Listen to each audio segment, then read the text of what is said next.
सिंध तरक्की पसंद पार्टी के चेयरमैन डॉक्टर कादर मक्सी 59 सालगिरह के हवाले से हैदराबाद STP हाउस में सालगिरह की मुनासिबत तकरीब मुनक़िद कई वही है। इन तकरीब में सिंध जा नामियारा शाइर अदीब पार्टी जा उहदेदार शरीक अचो तो इन ॻाल्हि ॿोल कयूं तो इन छा चवण है। माशाल्लाह डॉक्टर साहब जिदोजहद तव्हांखे पाण ख़बर आहे पूरी सिंध में मशहूर आहे। डॉक्टर साहब माशाल्लाह अॼु डॉक्टर साहब जे ॼमण जो ॾींहुं आहे। असां पूरे भरपूर सां डॉक्टर साहब जो ॾींहुं मल्हाईंदा आहियूं। असांखे ॾाढी ख़ुशी थींदी आहे त अहिड़ो सिंध जो सरवाण मालिक साईं असांखे ॾिनो आहे। पहिरीं त मां अॼु डॉक्टर साहब खे जेको 25 डिसंबर 2021 ते 59 सालगिरह ते मुबारक पेश करियां थो। अल्लाह करे त हिन जी सेहत सलामत हुजे, ज़िंदगी बासर हुजे। ऐं डॉक्टर कादर मक्सी में असां सिंधी क़ौम जो तमामु घणी जेको उमेदूं आहिनि, छाकाणि त 87 खां वठी हिन जेका सिंध जी क़ौमी जदोजहद में ख़िदमत कई आहे उहा न विसरण जोगी आहे। ऐं हर मैदान ते सिंध जे हर मसइले ते डॉक्टर कादर मक्सी सभिनी खां अॻियां रहियो आहे।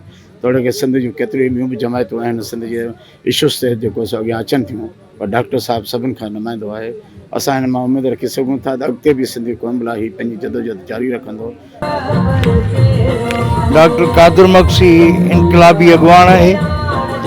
उन पाकिस्तान में नवाणे ॾिनी, नवा रस्ता इनकलाबन जा ॿुधाया आहिनि। इज़त आज पो खुशहाली जो नारो ॾिनो आहे।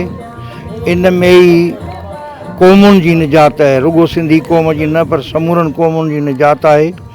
ऐं ही फ़लसफ़ो आलमी आहे त सॼी दुनिया में इंसान जी इज़त कई वञे, सॼी दुनिया में इंसान आज़ादु हुजनि ऐं सॼी दुनिया में इंसान ख़ुशहाल हुजनि, को बि बुखियो न हुजे। डॉक्टर कादर मक्सी इन नारे जो तख़लीक़कार आहे, इन नज़रिए जो तख़लीक़कार आहे। हुन नई वाट ॾिनी आहे त इन में हर माण्हूअ जो हिसो पती आहे। हर माण्हू जॾहिं पंहिंजे पंहिंजे हिसे जो किरदारु अदा कंदो त पोइ असां अहिड़ी तब्दीली आणे सघंदासीं। जदोजहद अञा उन ज़ाहिर आहे त इन पंहिंजे क़ौम खे वठी गॾु हलणु चाहे थो। ऐं इन करे मां बि अॼु जेका आई आहियां असां इन करे आहियां। कुझु मसइला बि आहिनि, उहे ख़ुशी जी ॻाल्हि आहे डॉक्टर साहब जी सालगिरह आहे। ईअं असांजे लाइ वॾी फ़ख़्र जी ॻाल्हि आई आहे जो डॉक्टर साहब जहिड़ो माण्हू असांजे विच में आहे जेको असांजी रहनुमाई करे थो। डॉक्टर साहब जी जिदोजहद जी शुरूआति शागिर्द सियासत खां थिए थी। जॾहिं इदारनि में मौजूदु हो, असीं हुआसीं मौजूदु, उन वक़्तु NSS जे नाले में हिकिड़ी वॾी दहशत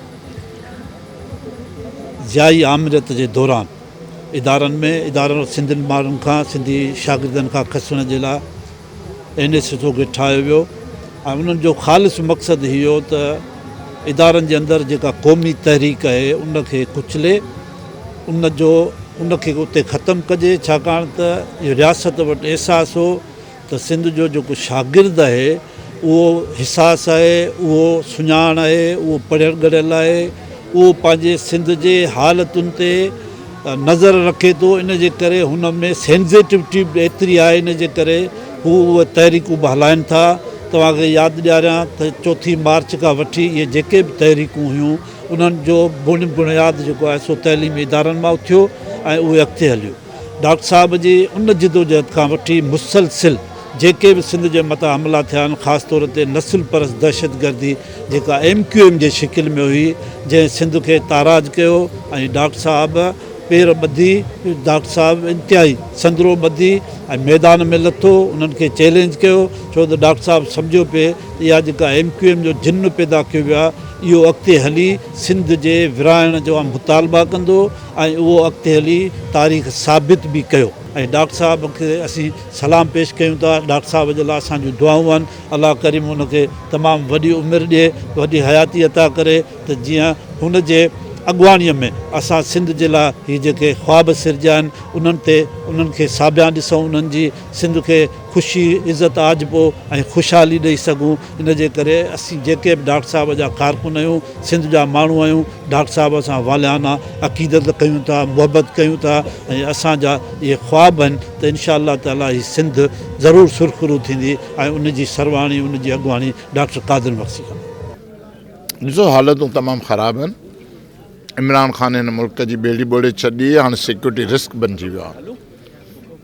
इन करे ज़रूरत इन जी आहे, हिकिड़े पासे इमरान ख़ान पाकिस्तान जूं पहाड़ूं खोटे पियो, ॿिए पासे वरी हीउ जेको ज़रदारी साहिबु आहे उहो पंहिंजी टीम वठी सॼी सिंध खे मफ़लूज ऐं मोहताज बनाइण लाइ लुटे फुरे बर्बादी हद ताईं वठी वियो आहे। इन करे ज़रूरत इन ॻाल्हि जी आहे त हाणे जागीदार सियासत जो ख़ात्मो अचे, सिंध जे विचोले तबिके जा माण्हू महिनतकश पोरियत सभु असां गॾु थियूं, यकजाती हिकिड़ी ताक़त बनायूं ऐं हिननि खे चैलेंज कयूं, हिन निज़ाम खां इनकार कयूं, तॾहिं नई सिंध ठहंदी ऐं नई सिंध जेका आहे उहा सिंध जे समूरनि ख्वाबनि जो पूराव करे सघे थी, ज़िलतुनि मां कढी सघे थी।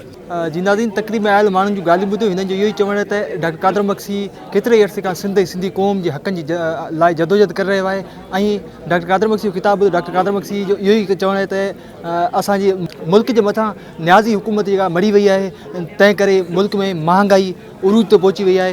इन जे ख़ात्मे लाइ नौजवाननि खे अॻिते अचणो पवंदो। कैमरामैन टीम सां गॾु आज़ाद लाल हुसैन, कल्याण TV, हैदराबाद।